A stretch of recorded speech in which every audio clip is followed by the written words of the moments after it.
that decided to have a board. They thought it was important. So they had School of the Americas, something or other board.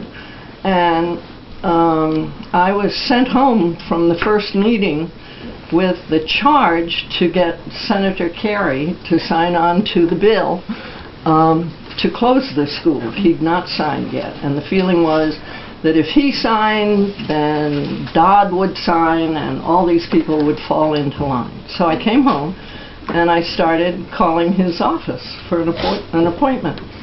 And I called probably every other day for a week, and then I called every 2 days for another week.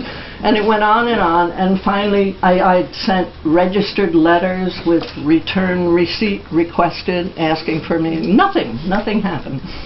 The man who was, and I can't remember his name anymore, but the man who was the staff head of the office, was always out of the office, or he'd just come in, he was at a meeting, or he was on the phone. Familiar?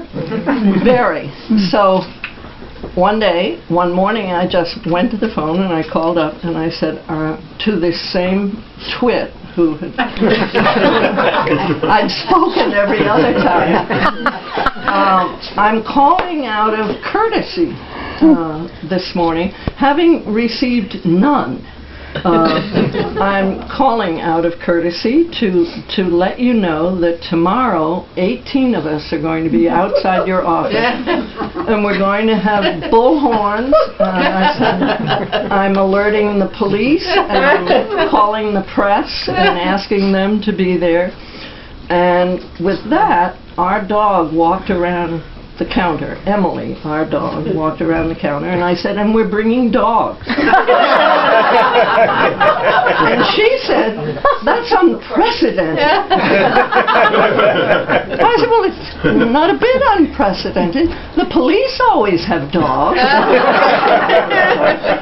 So I ended it with, well, I just called to let you know that, and we'll be there tomorrow at 11, and I hung up. And in no less than 4 minutes, the phone rang, and it was the staff person saying, Ann, what time would you like to see us?